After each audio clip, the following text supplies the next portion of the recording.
Hi everyone. I'm seeing a lot of familiar names here, but also new names. I was wondering where everyone is tuning in from. Personally, I'm currently in Vietnam, as in right now it's 9 p.m. in our time. So if everyone could type in where are you listening from, that'd be great. That'd be very helpful to know where our audience is listening from. Hi, Andy. I'm going to start. Can you hear me now? Yeah, we can hear you. Yes, because I got a problem with the chat. So I'm Laurent Nguyen. I'm just brand new. I will be a partner seller for LTS. I've met Anna, Mira, and Suan back in May. So I'm representing LTS for France, and I will try to launch LTS in France and maybe in UE. But let's start with France. Oh, that was great. Yeah. Lauren, do you have any part of in AI that would be interested in right now?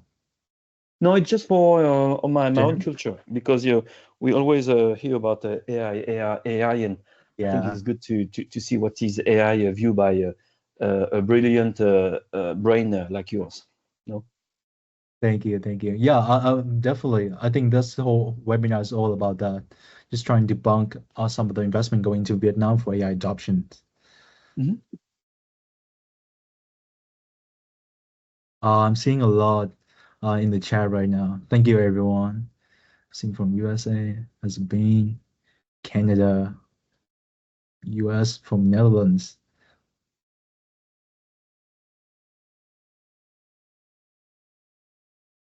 also from Saudi Arabia,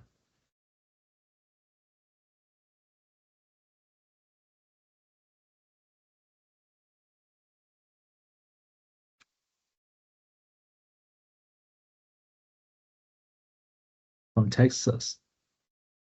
Very interesting.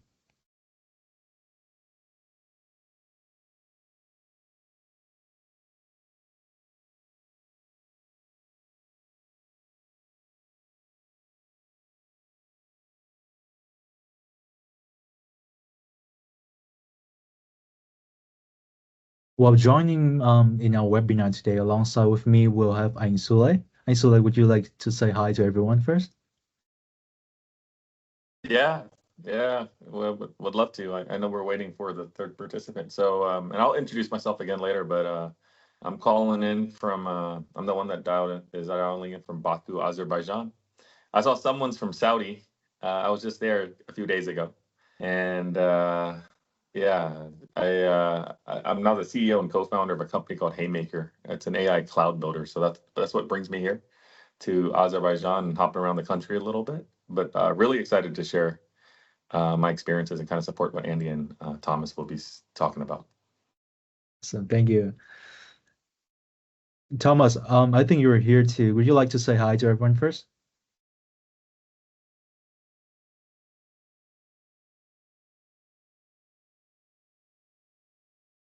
I think you're muted, Thomas. Yeah. Can you hear me? Yeah, great. Yeah. So hello everyone. Thomas here from VINASA, Vietnam. It's a great honor to be here with this webinar today, and I hope we can get a lot of insights out of Honey the from speakers. Testa, USA. I live, work, Vietnam.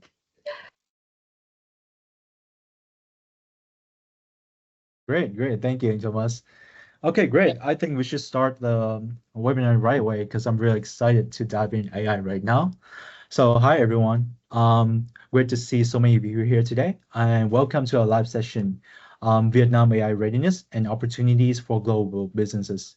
I'm Andy, currently holding the position of Head of AI and R&D at the LTS Group, and I'll be your host today. So, whether you are tuning live or catching the replay, we're thrilled to have you here. And today we're turning the spotlight on the topic that just generates massive global momentum, which is AI. And we know AI is the top of mind for many of you, and some of you may be even considering AI in Vietnam as part of your strategy to scale and diversify AI initiative. So the big question we will tackle today are first, how ready is Vietnam for AI adoption? And the second one are what opportunities does that create for global business like yours?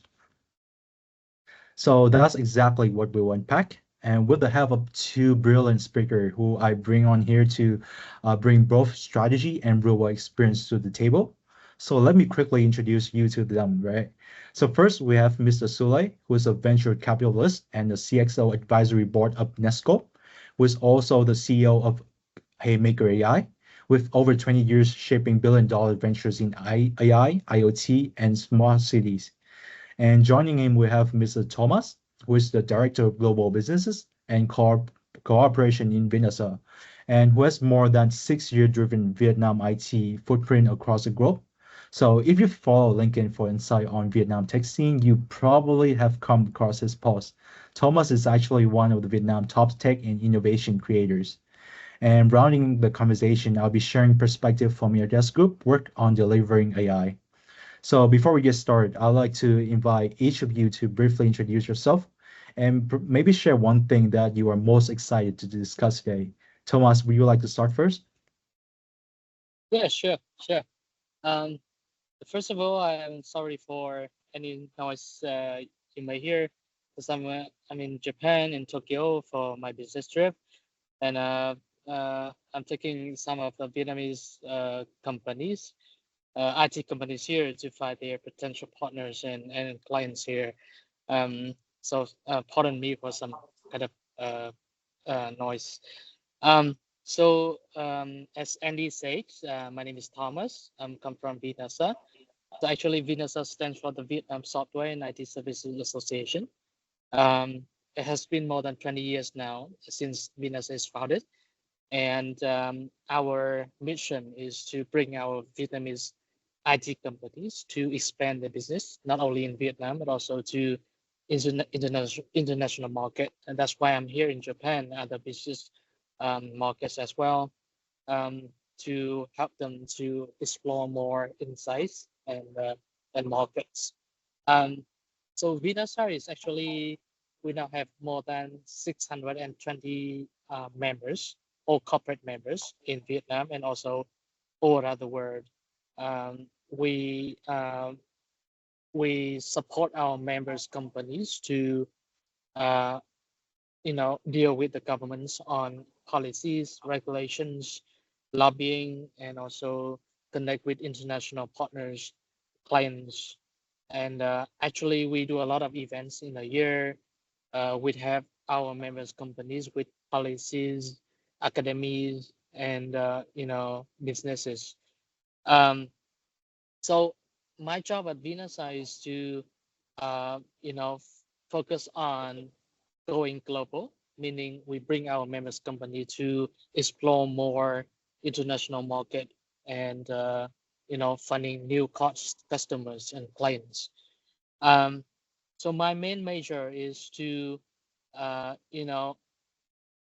making new platforms and services for VINASA members to either finding their customers and partners in Vietnam, or to finding their partner and customer in international markets.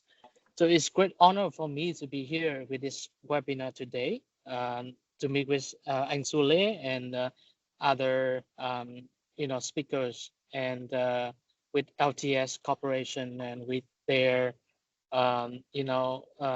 delegates in this webinar today, to hear more about AI landscapes of Vietnam, and also what is the potential for international corporations. It's a great honor for me to be here today, and I hope to share with you more insights into this market. Thank you so much for having me. Yeah, thank you, Thomas. That was a very thoughtful intro. Sue, over to you. Could you share a bit your background and what you're most excited to talk about today? Yeah. It still throws me off a little bit. Really excited to be here. It throws me off a little bit when I see 20 plus years. I'm getting up there in age. So for 20 plus years, I've been working at that intersection of AI infrastructure, smart cities, and venture growth. I've done quite a bit. I grew up in California in the Bay Area, so I'm a Silicon Valley kid. Somehow found my way after 12 years at Cisco over in the Middle East. So I was the chief digital and strategy officer at NEOM, spin out called Autonomous of the tech and digital sector. So shout out to the person on the call from Saudi Arabia. My family and I were in Saudi Arabia for years. I've been in the Middle East for 5 years. Actually spent some time also in Dubai. I've done quite a bit in predictive analytics. I was at a startup called Uptake. Ran IoT solutions, so industrial IoT edge compute for Cisco for 3.5 years before I came to Neom. And then after Neom, I joined a company as the chief growth officer called Samba Nova, which is an AI chip company taking over $1.1 billion of funding based out of Palo Alto. And that company is a competitor to NVIDIA. I'd like to say complementary to NVIDIA. And I kind of rolled all of this up, and now for the past 5 months, been working on a project that just is soft launching this week, called Haymaker.ai. That's a sovereign AI infrastructure, a cloud builder for emerging countries. So you hear a little bit more about that. What excites me is that I get to be in Vietnam. I'm actually calling from Baku right now, but I'm speaking to the Vietnamese community. My parents are Vietnamese. I'm spending more time in Vietnam as a part of the Haymaker platform. And you get to see firsthand just how exciting and how rapidly growing the Vietnamese AI ecosystem is, right? It's maturing pretty quickly. I've seen this, if you track again what Saudi Arabia and the Middle East is doing, from policy and compute to real production use cases. There's a lot of momentum behind this. So I'm excited, right? From a personal standpoint, but also just as importantly from a business standpoint. All right, thank you so much, Stu. All right, so now we have met our two brilliant speakers. So let's quickly walk through what's coming today. So first, we'll take a look at the big picture of Vietnam AI readiness. So this includes the government, technology, infrastructure, and human capital.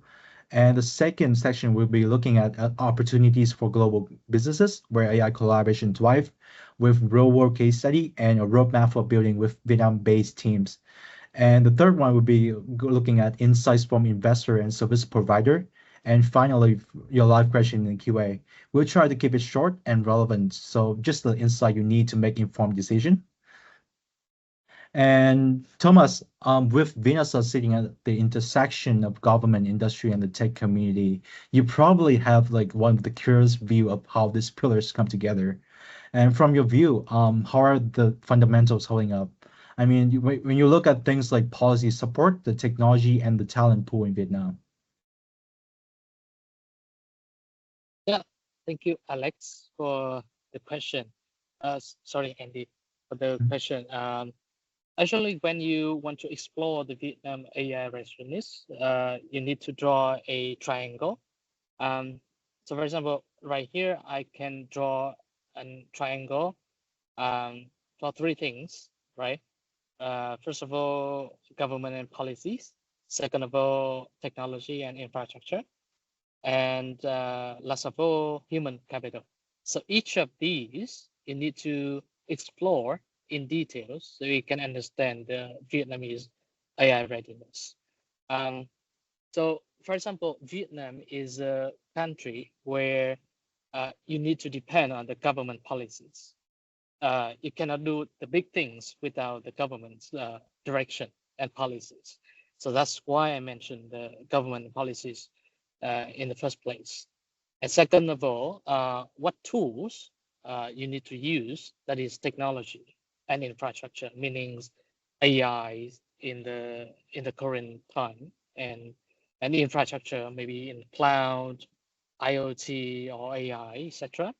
And human capital is a person who is using all these kind of policies and technology and infrastructures.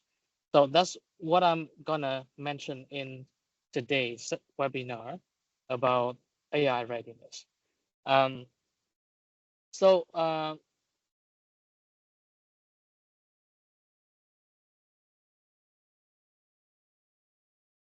Oh, I think we lost him there.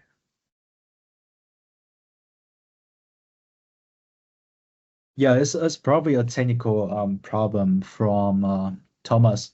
Sue, do you have any comments on this three pillars? Oh, he's back. I think Thomas is back. There you go. Yeah. Okay, great. Sorry for that. No, sorry for that. Yeah. So I'm gonna continue with my ideas about government and policies, right? So if you read the news, you may hear about the Vietnam's policies and documents and resolutions on AI strategies. For example, recent time, maybe 2025, first half of 2025, the government of Vietnam gives out the national strategy on AI applications to the year 2030 with the resolution number 127. So this kind of strategy will focus on AI application on every areas of people's life, government applications, and business applications. So we need to adapt AI in every areas of business application of people, citizens, and businesses. So you can, harness the people resource and the public resource. So you can create more resources and revenue for the company and for the government. So it's very big law. Actually, when we stand here talking in this webinar, the government has just passed this kind of regulation.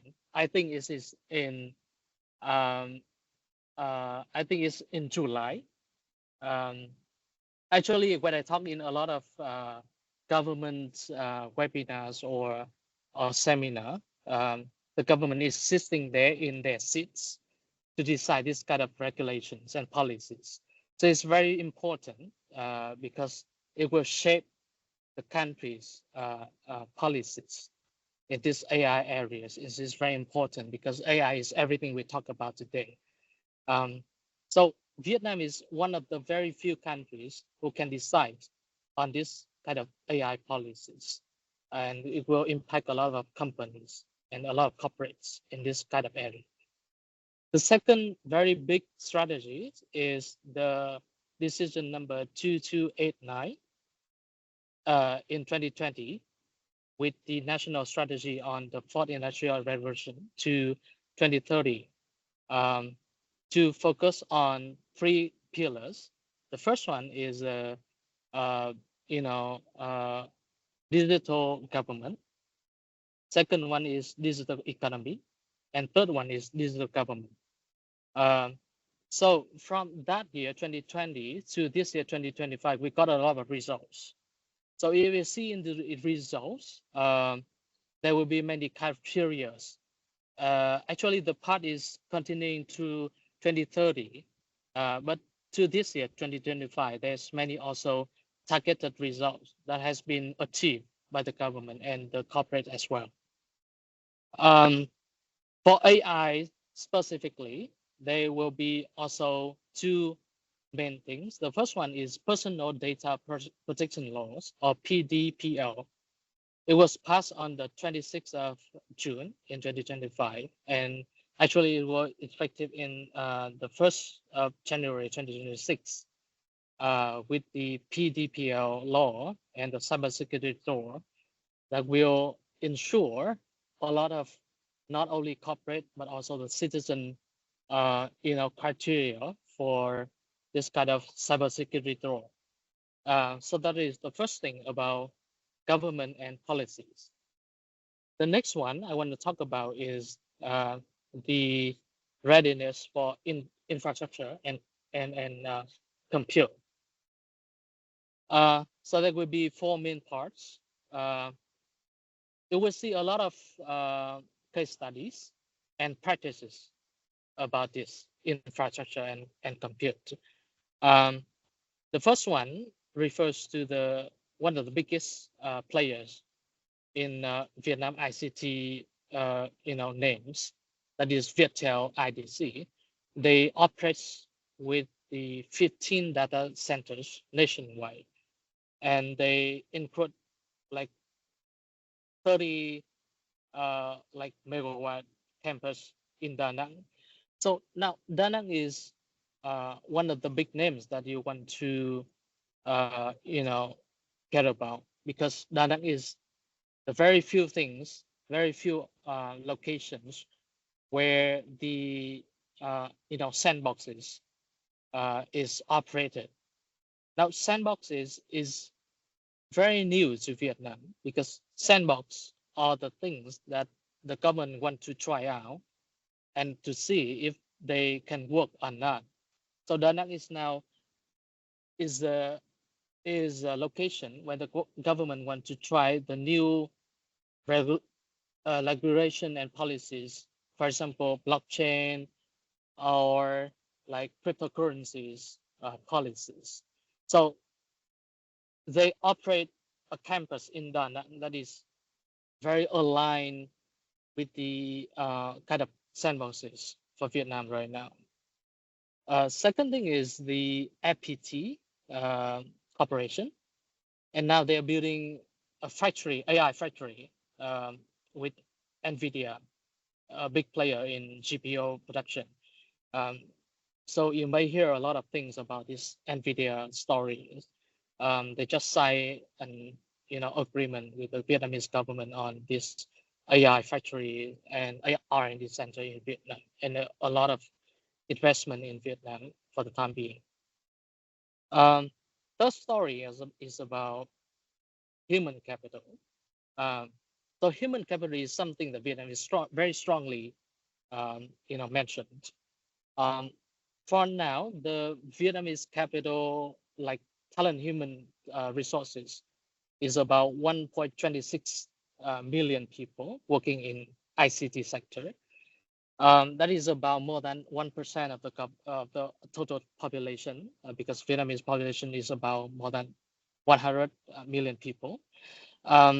So we have a lot of people working in this kind of industry, and the government is also targeted to train like more than 50,000 people in semiconductor by 2030. That is a lot of human resources, and we do not do this ourselves alone. We cooperate with a lot of countries like Taiwan, like Korea, like America, that is very strong in semiconductors, and we cooperate with them to improve our syllabus and our training models, so that we can have more advanced talent resources. That is the first thing. Second thing is that the university and colleges or vocational schools is now improving their training programs to expand their focus on AI, semiconductor, and digital skills. So now we have more than 250 universities and vocational schools that is now providing ICT programs, training programs. And we think that we rank among the top countries in Southeast Asia that has this biggest number of IT training program. So we can train a lot of people on IT sectors.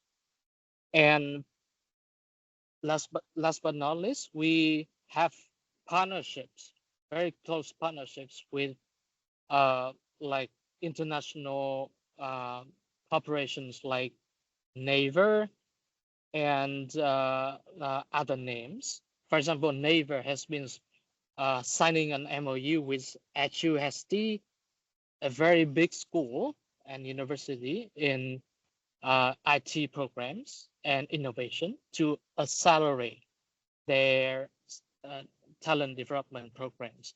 So we think this kind of program is now promoting Vietnam IT landscapes in AI development and innovation in development. So I just mentioned three biggest, fundamentals in AI development. So I think these kind of three fundamentals is very important for not only Vietnam but also international partner when they think about the story of joining Vietnam and penetrate Vietnam for their future markets. So that's what I'm gonna share about our story, Vietnam story, about this AI story. So yeah, that is pretty much what I'm gonna share today. Yeah. Andy? Awesome. Thank you, Thomas. Yeah, so look at these drivers on the slide. I think we can clearly see three big forces at play here. So first, we see that government policy. So Vietnam has moved quickly from just talking about AI to actually putting national targets on the table, which Thomas just mentioned. Secondly, data centers are going up, right? We see a lot of big players like NVIDIA already building here, and Vietnam's clearly being plugged into the global AI backbone. And third, human capital. I think this is the most exciting parts because as part of our R&D center, we have collaboration with many university, and it's very encouraging to see the research lab at this university are doing work in AI at an imaginable pace. So we believe that Vietnam has a very young and tech-savvy workforce, and university are already scaling AI-related programs. So this is very encouraging to see. So let's go to our speakers to explore this further. So Sue, from your side, so working directly with global AI companies, when you hear Thomas laid out that way, does it match what you're seeing? And is there anything you'd like to add or discuss with Thomas at this point? Yeah, that was a great overview. I actually learned quite a bit. But absolutely, everything there, it aligns from what I'm seeing working with global AI infrastructure providers and investors. So Vietnam has definitely crossed that key threshold.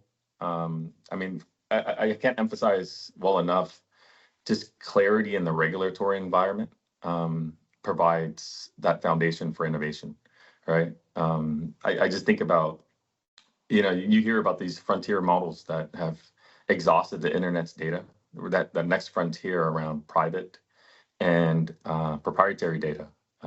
So setting that national AI strategy around that, making sure there's compliance frameworks, I think that's critical for the sensitive workloads when you're working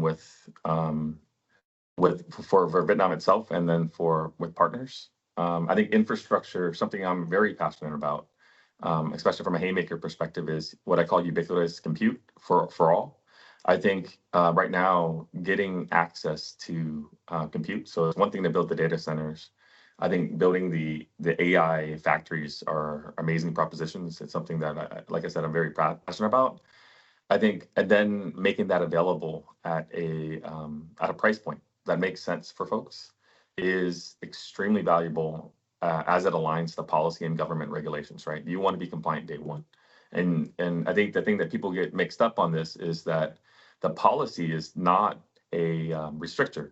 Actually, that clarity becomes an enabler for innovation that allows you to really innovate in those sandboxes that Thomas described, and you get all those young engineering workforce, the human capital that we talked about, just moving at Silicon Valley speed, and you can see that. So I think one thing I'd like to add then is it just in Vietnam's AI startups, I think the innovation is has been amazing, right? They're moving straight into production grade workflows, especially in some of these like key sectors, fintech, you mentioned blockchain, healthcare, gaming.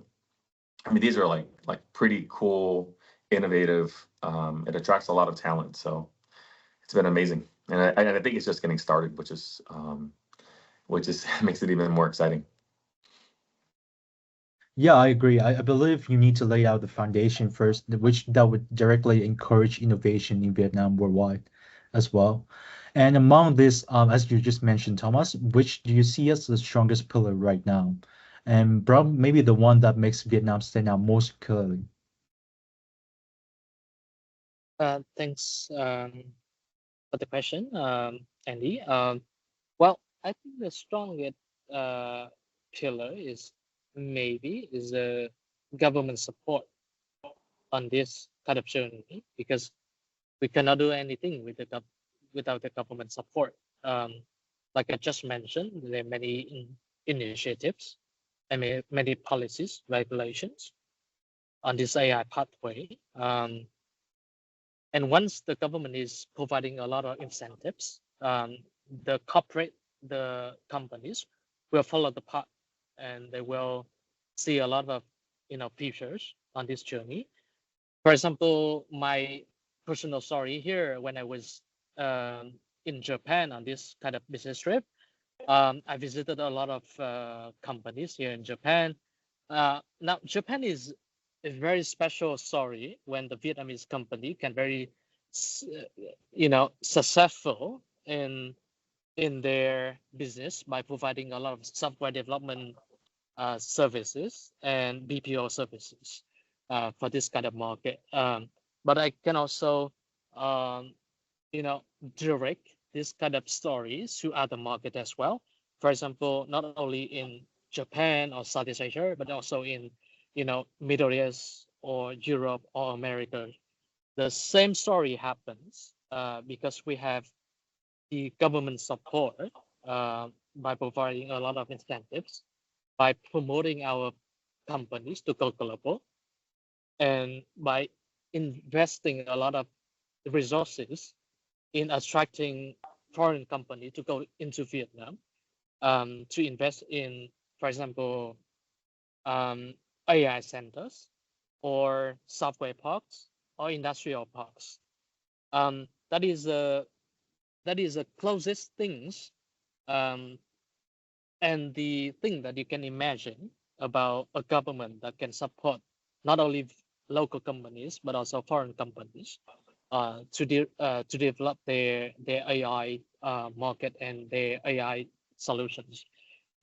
So personally, I think government support is something that Vietnam is now having and very strongly about in this kind of AI story. Yeah, that's my answer. Awesome. Thank you, Thomas. Thank you, Sue. To me, I think the big picture is very clear, right? Vietnam is ready, but I think readiness itself doesn't move the needle. And I'm guessing for many of you in the audience right now, the big question on your mind is where exactly are the opportunities and how can we capture them right away? So I think that's where I would like us to go to next. So let's dig right into that.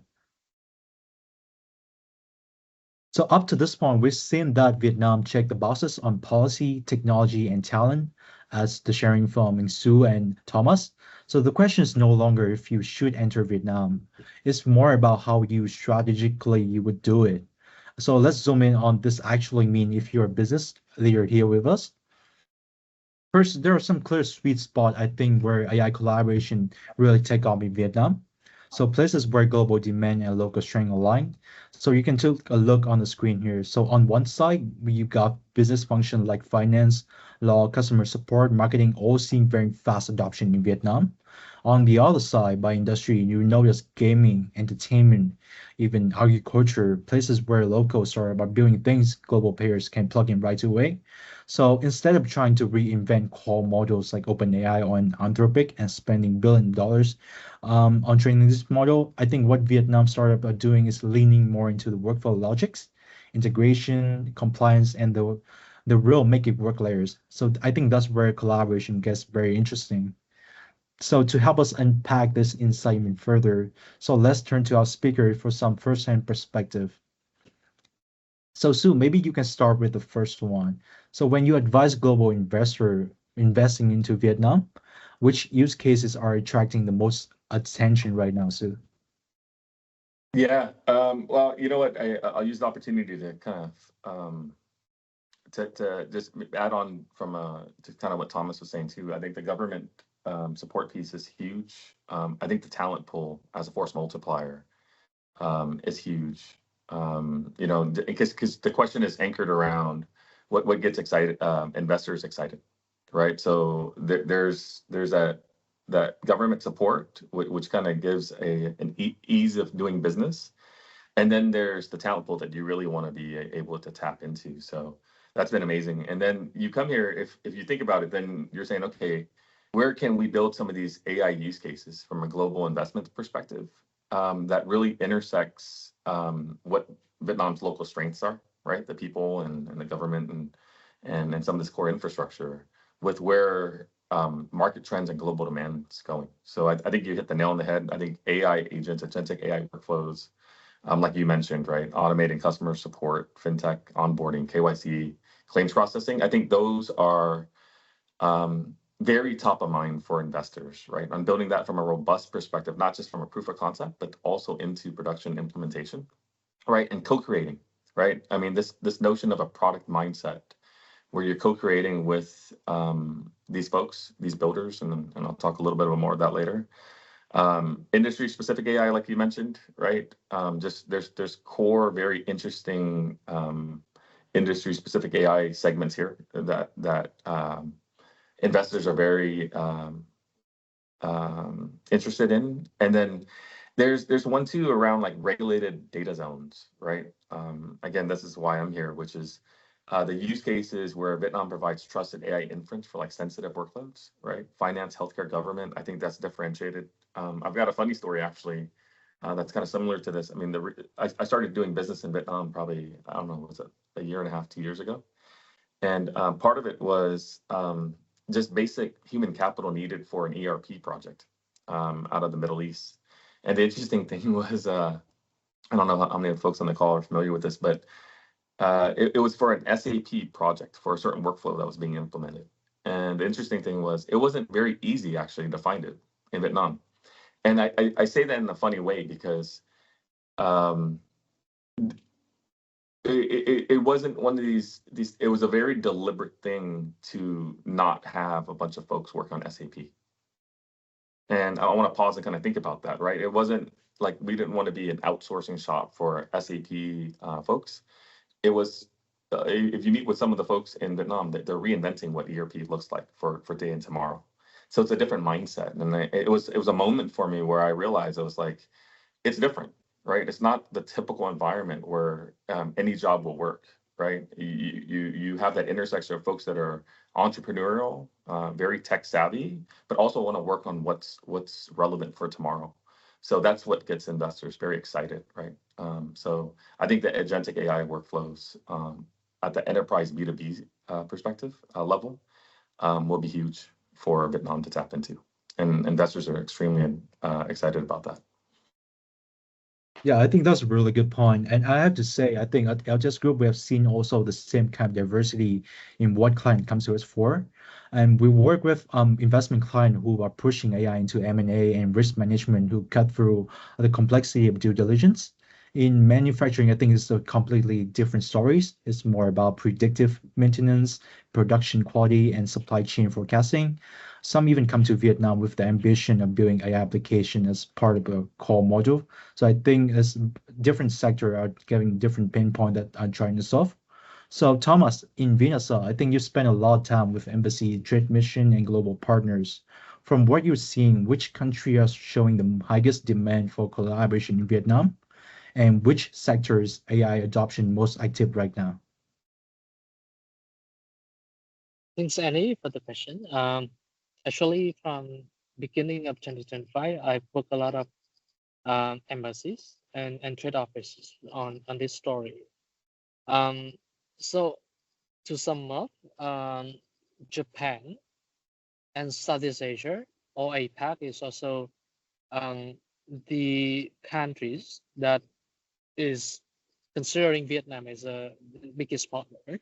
For example, Japan is now the #1 partner of Vietnam in AI developers or software developers for more than 20, I think it's more than 10 years now, nearly 20 years. Actually, we are the second biggest partner other than Chinese. But Chinese they have a lot of developers, there's their own stories, but Vietnam we have our own advantages like prices and our competencies. I think we can continue our own advantages for many years coming from now. Other than this APAC market, we have other markets as well, like the US market, that is also requiring a lot of competencies like what we have here in Vietnam, and the Europe market with markets like Germany or the UK or the France. The people, they do not have a lot of resources and they need other people's to come to help with their stories, with their platforms. So we can still have advantages in a lot of markets, a lot of countries, and a lot of continents, not only in Southeast Asia, but also the very far economies. So I think it's a big potential for Vietnam. But from VINASA's view, we think the story is different in the next 5 years coming, where there is a lot of differences. A lot of other countries will catching up with Vietnam. They will replace Vietnam, right? For example, right now, they have a lot of, developers, talent resources. They have their advantage in pricing. They have their advantage in, competencies. They will replace Vietnam.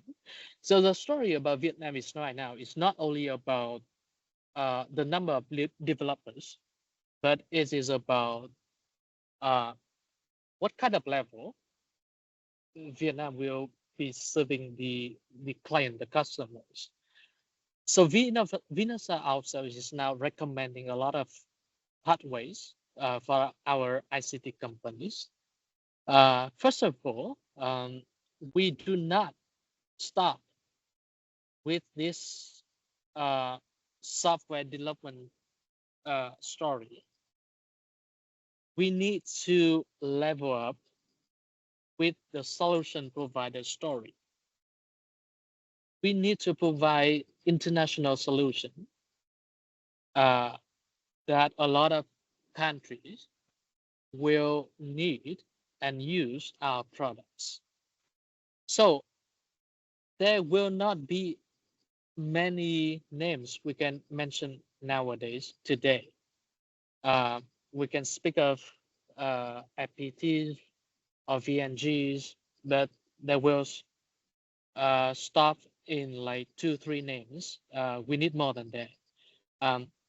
So VINASA is now promoting for this kind of promotion, this kind of level up, by forming some kind of,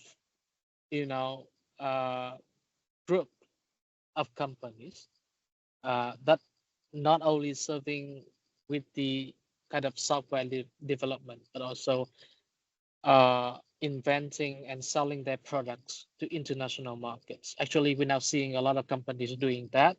But if we can go together, we can be, having more motive and having more strengths in doing that. Good evidence is now we're seeing a lot of companies in the southern part of Vietnam. They are now forming kind of alliance to serve kind of international partner, not only in AI solution, but other kind of traditional solutions. And they are very successful in this kind of pathway. So VINASA is trying to form kind of ecosystem in kind of solutions, and we try to involve a lot of companies to provide these kind of solutions together. That is the first thing. Second thing, to harness VINASA's power and connections with embassies, with trade organizations, with associations nationwide and overseas. We meet with organizations and associations every week. Now I have a lot of meetings every day to just meet with associations to find out about their needs in digital transformation, with AI transformation, human transformation, to hear about their stories and to see if Vietnam can join in, can penetrate to have with their kind of innovation stories. So I think there will be a lot of, whereabouts where Vietnamese developers and companies can join in, and VINASA is now spreading ahead to find out more, and will pass down to the company's members, so they have more case studies, more practices, and more clients to reach about. So that's what VINASA is now doing, and that's what my team and my job is about. Third thing is about branding. Always about branding. I strongly emphasize on this point, because branding is everything. When you want to go out into international markets, you need to do branding. For example, LTS Group is very good in branding. For example, I asked a lot of international partners if they can hear about Vietnamese solution providers, and they do name a few. Among those are, corporations like LTS Group. So I think it's very good because LTS has been promoting their branding and their impact into the international markets. So this story, Vietnamese companies can do a lot of ways to promote their branding. For example, to promote by international exhibitions or conferences, by going with the ministries or associations of Vietnam, can cooperate with a lot of associations nationwide or international overseas partners, or they can do webinars like this where you provide a lot of insights and information about the Vietnamese market. That is very good. So branding is something you need to focus on, especially Vietnamese IT companies when you want to go global and targeting more international clients and partner. So to sum up, there are three things that I'm gonna mention today. First one is about ecosystem solutions. We need to go together, not only by individuals.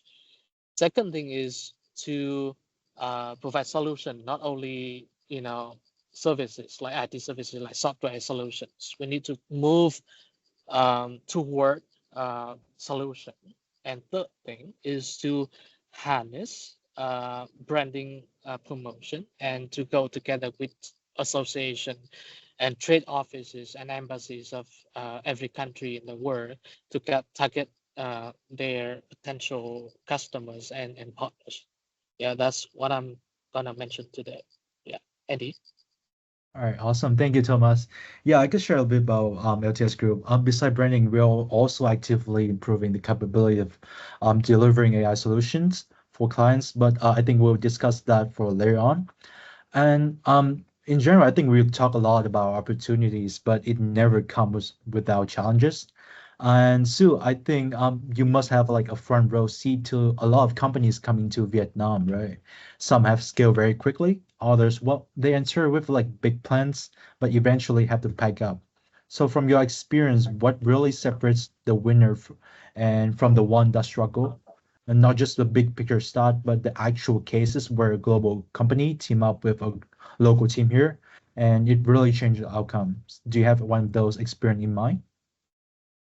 Yeah, and what I'm going to say is actually probably applies to not just Vietnam, right? I think you kind of see two very different patterns, right? Strugglers often overextend. They assume Vietnam is just a low-cost offshore market, and they underestimate some of these regulatory nuances, and then they fail to align like AI capabilities with real business outcomes. So they want that easy button, right? Especially when they're building. The winners that you think about, and I go back to kind of the product mindset, right? And I'm not saying this just in Silicon Valley, but scaling up is pretty difficult, and going from 0 to 1 is difficult. So it's pretty important that the operating model around like kind of co-designing the workflow with local engineers, and then how you scale this up is really important, right? If you don't do that, you fail.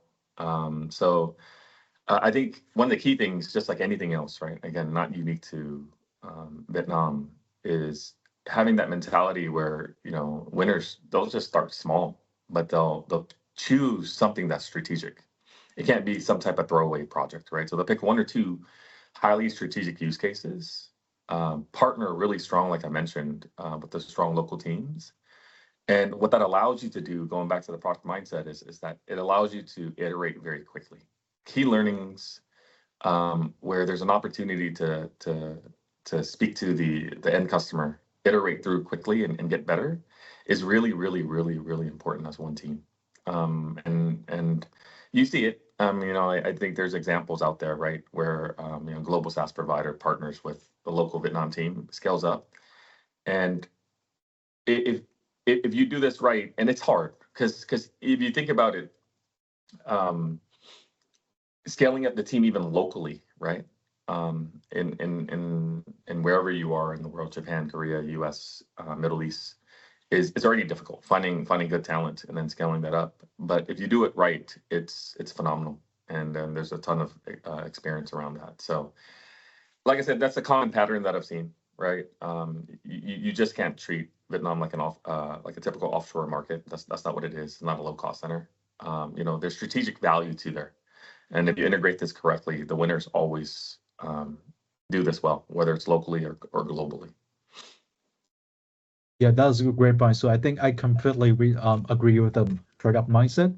I think from the service provider side, I think we've seen a lot of first-hand AI project in here in Vietnam go from idea to production. And I think the ones that succeed usually share a few things in common. Clear objectives, strong local collaboration, and quick iteration. And to add on from the product mindset, I think at the high level, the winners do three things. Align on a single business outcome, then scale it up, co-own delivery with a local lead, which is like a good service provider, and then learning type weekly cycle, which is fast iteration. I think that's the success criteria. Beside that, and so I was wondering, do you have a checklist in mind that you would recommend for business owner here when choosing a service provider? No, no, I don't actually think I have a checklist. Okay. To be honest with you, I think you've got a great rubric there, or framework there, right? But I think one of the key things from a process perspective, because I think sometimes you've got to get started. So I'm a little bit different. So my take on this is that you can sit there and you can try to do some type of checklist, and you can do some type of analysis paralysis. I think all the components, like we talked about, is there. So the best way to do this is to frame to me, a POC type smaller engagement. Like I said, get started with clear success criteria, where there's a certain amount of value that is being derived from the partnership relationship, from the proof of concept. Right, the scope has to be set up in a way where it's meaningful for both sides. Right, there's a certain level of collaboration. There's a certain level of value driven. So I'm just a little bit different in that regard, because I think a lot of people will, if you see it from a low cost perspective, what will happen is that you'll give some type of task that is of low value, and then when you really start the engagement, that task doesn't always translate into some type of enabled production level collaboration model. Right. So my advice is to get started, scope it well, right? Have meaningful success criteria, and enable that team that you're working with to be successful. That to me is more important than having a checklist that says it's got to have these 6 different things. Because you've already, to your point earlier, Andy, you've already chosen to be here, right? We know the infrastructure here, they know the government, everything that Tom has talked about is here.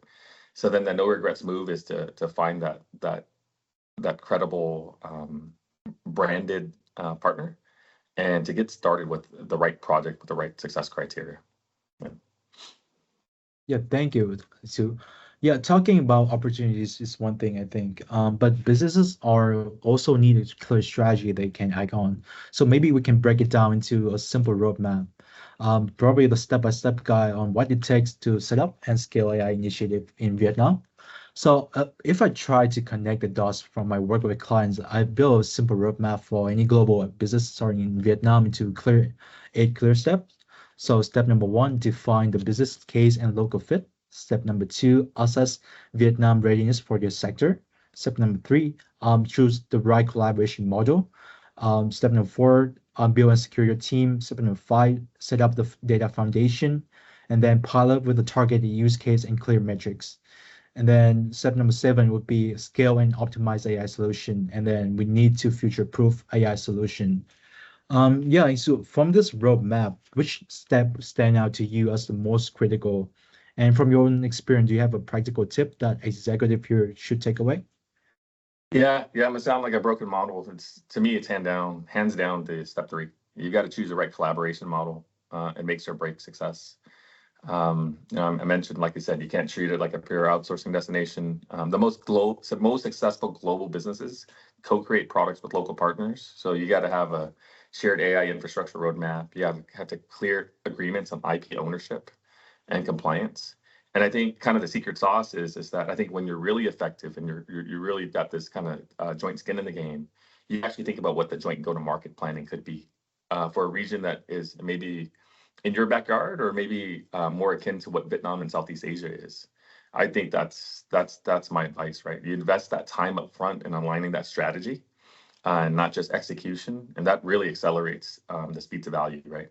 And it minimizes a lot of the rework or the perception of rework later. But yeah, that's my advice. Awesome. Yeah, Thomas, what do you think about this roadmap, and which one of these stand out to you the most? Well, Andy, I think his roadmap is very well designed. I think, but for my perspective and my VINASA's view, I think R&D is the thing that we need to focus upon, because R&D is everything like developed country is now focusing on, because it's now gaining a lot of revenue and a lot of resources.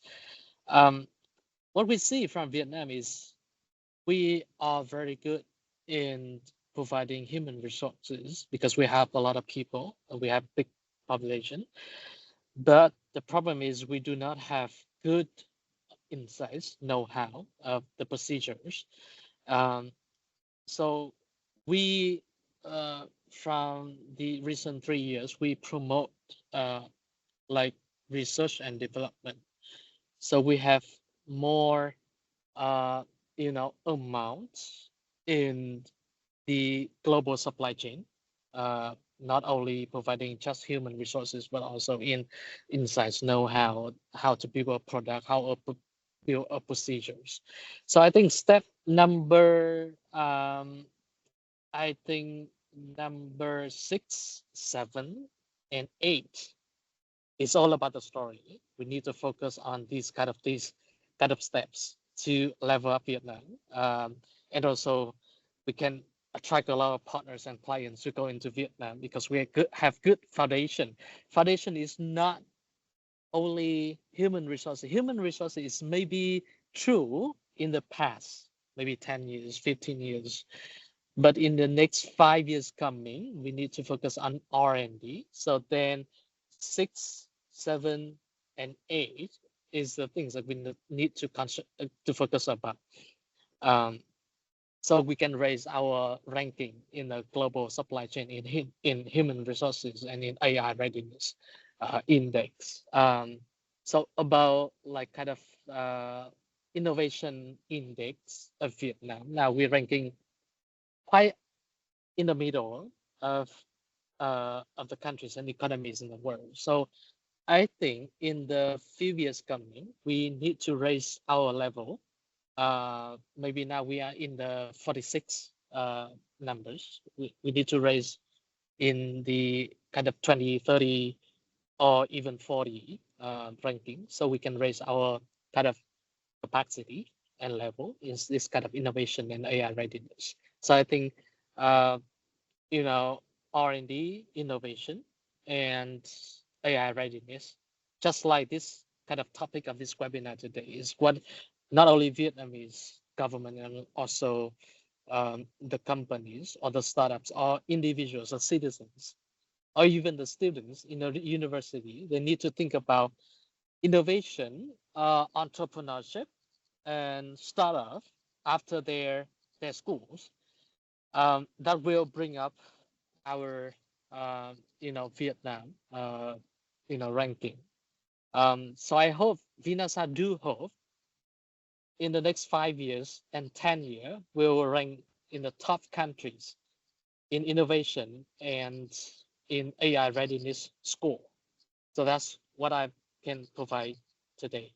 Yeah, Andy. Awesome. Thank you, Thomas. Yeah, I think at LTS Group, we're also seeing a very global picture as VINASA, which is why we have an R&D lab. We're currently doing a lot of research onto the AI application side, which is very interesting. But yeah, back to the roadmap. I think personally, I agree with Anh Su. Choosing the right collaboration model is very important. But also, I think on the service side, I think step 6, a focused KPI-driven pilot is very important as well. It basically turns strategy into evidence, and it would help to companies to de-risk assumption early and earn the mandate to scale, build upon that. All right, so we have covered a lot today, from Vietnam readiness to the playbook for global companies building with AI here. And I would like to save this time to open the door for a few questions from the audience. And what's on your mind? And I think this is the perfect time to ask the question that tie directly to your business. So if any of the audience can drop them in the chat or raise your hand, you could feel free to talk them directly in the meeting. Our team's definitely keeping an eye on everything, and I'll bring up a few questions straight to our speakers.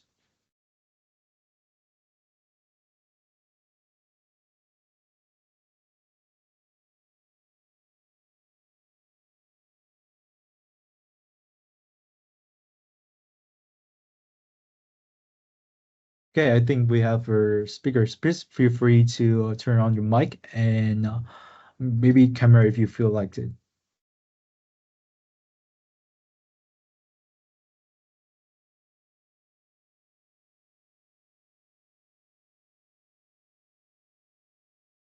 Okay, Phong, why don't we start with you?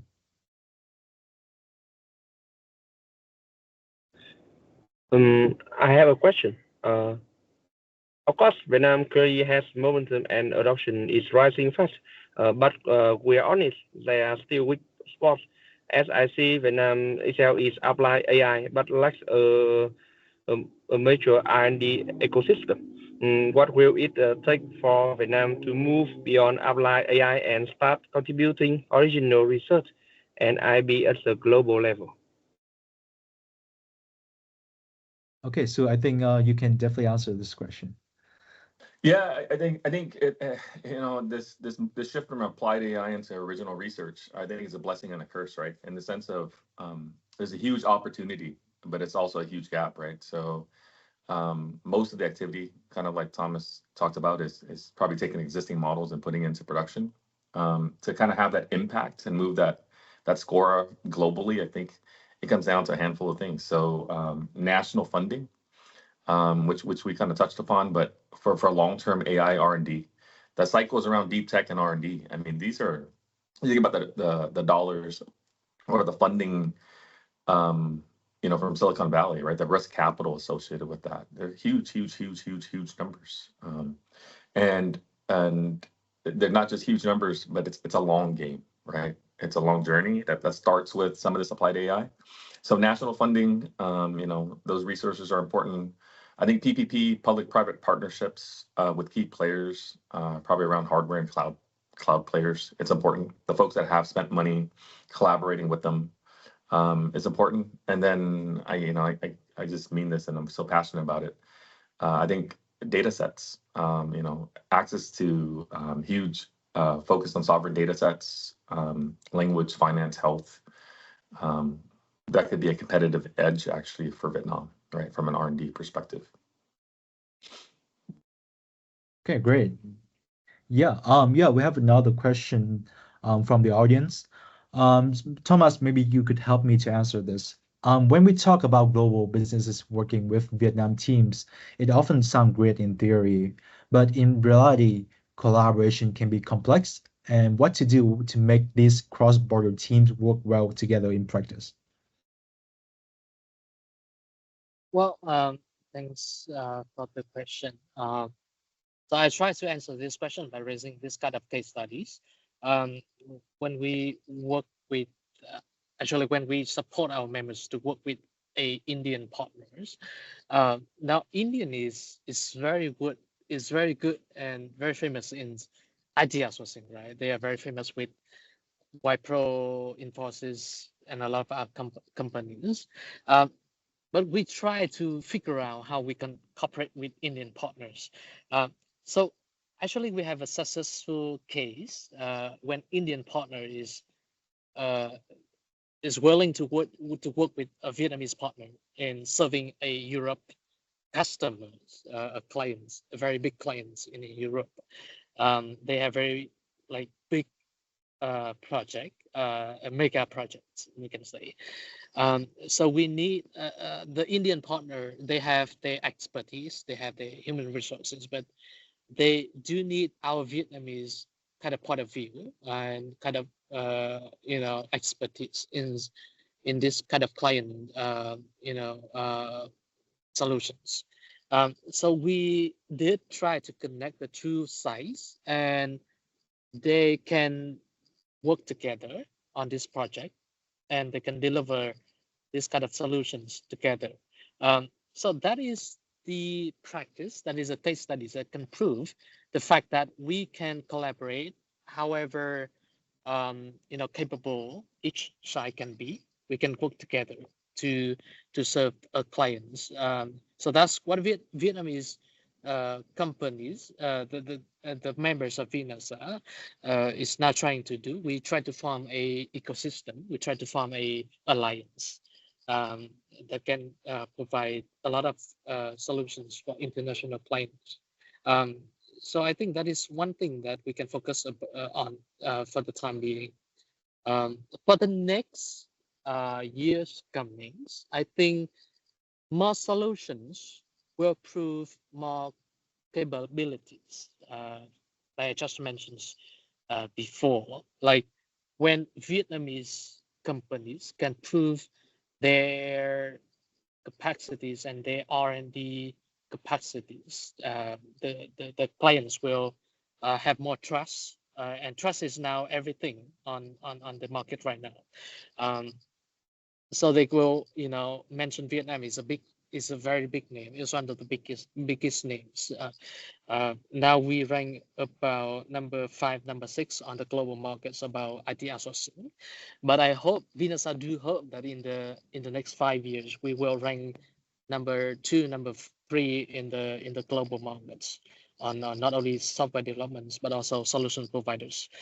So that's what I think. Yeah, Andy. Awesome. What Thank happens you to number 1? What happens to number 1?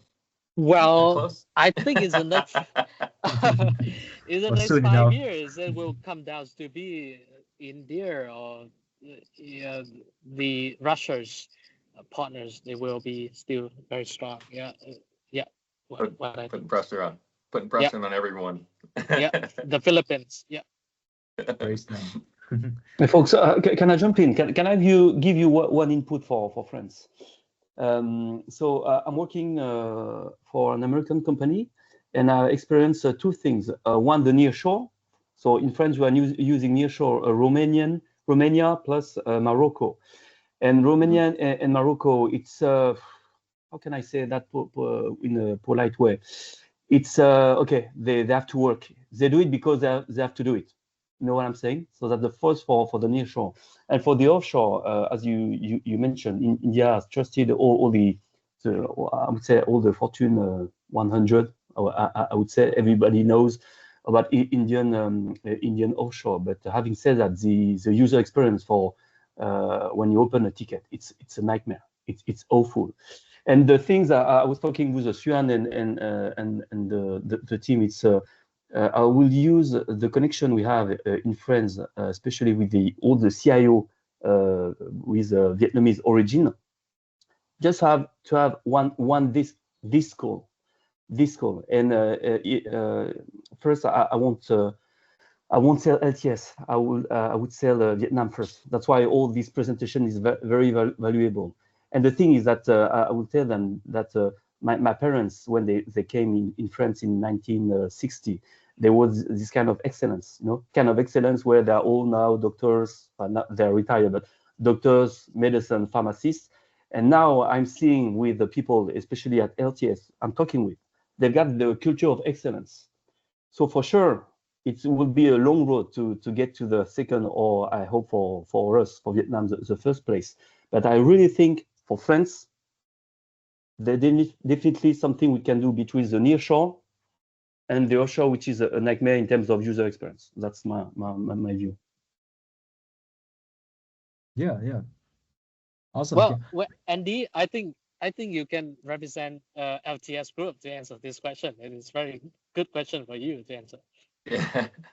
Yeah, I think from the LTS Group standpoint, I think as we are also targeting global, beside like the branding stuff, I think the capabilities are very important in the schema of AI adoption.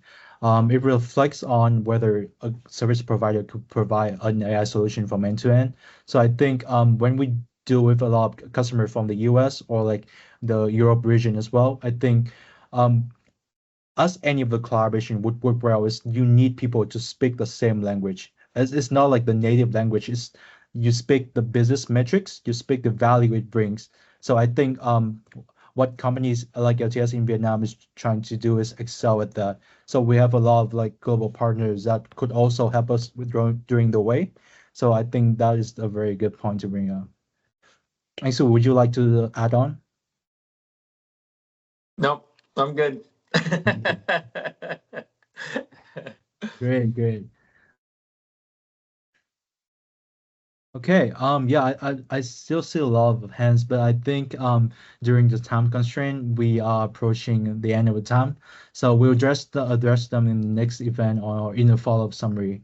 So yes, so back to the webinar. So let me just recap where we've been today. So today we start by looking at Vietnam fundamentals, its readiness, its talent base, and the momentum behind the AI adoption. Then we move to the real stories on how global companies are already building with local team here, and what separate those from succeed and those who struggle. And then we wrap things up with something very practical, the roadmap, the practical lesson learned from both investor and service provider. So I think what stand out in general, I think personally, that Vietnam isn't just another low-cost destination. Vietnam is becoming a true AI partner, which is also a destination where businesses can build long-term value, strengthen digital leadership, and also scale competitively in the region. So on behalf of our team, thank you for joining us today. And of course, huge thanks to our speakers for their great insights. Thomas and Sue, would you like to add on something before we wrap the webinar up? What's one thought or message would you like to leave with the audience as we close this session? Oh, sure. I'll start, and then I think Thomas can round this out. Yeah, I'm here because I'm passionate about it, right? So I feel very strongly that Vietnam's AI story isn't about chasing Silicon Valley. It's about building for Vietnam, Southeast Asia, and beyond. And you can see with all the folks here, it's pretty exciting. So to kind of recap, I mean, the ecosystem has the policy clarity, compute resources, and young engineering talent to deliver on production grade AI at scale. I think that's very exciting. So my advice for the global businesses, like I mentioned earlier, start small, partner deeply. I think that's very important, and that allows you to iterate quickly. As a product guy, I think that's near and dear to my heart. And the winners will be the ones who see Vietnam not just as a market, right? We're capability leverage, and we're also the co-builder of that next wave of AI. So it's very exciting. Awesome. Thank you, Sue. Thomas, do you have any closing thoughts? Well, I do not want to do this, but I want to warn you about this AI wave revolutions. So AI is not something fancy that we mentioned like in the past like some years. AI is something that we need to seriously think about. It can do almost everything nowadays in businesses and in our everyday life. So we do need to think seriously about this, and we do need to change and rethink about our business model and our actions in businesses to adapt with the future. It's not something fancy about the past, but also is a big picture we can see in the is in front of us. So that is, I think we can leave aside our past stories. We need to think big into the future stories to see how AI can adapt into our business model, how they can, align into our business model to think forward. So my work today is to think forward, to see how AI can jump into your businesses tomorrow. So that's what I'm gonna add today. Awesome. Yeah, thank you, Thomas. I agree. AI is only as good as the value it brings, right? And all right, thank you both for very beautiful closing thoughts. And I think you have given us a lot to reflect on and even more to act upon. So before we wrap up, a quick note to the audience here. You'll receive a follow-up email with the full recording, today's slide deck, and a small digital gift set from the LTS team as our way of saying thank you for spending time with us. So please don't forget to check your email. And the reminder, this is just the beginning. So this is the series number 2 in our series. And the next episode is coming next month, and we'll be diving into another key topic, shaping the country's tech future. Okay, so stay tuned, everyone. And until then, take care and see you soon. Thanks, Bye-bye, Thomas. everyone. Yeah, well done, Andy. Thank you so See you guys. much. Bye-bye. Thank you, See you. Thank you, Thomas. Bye bye.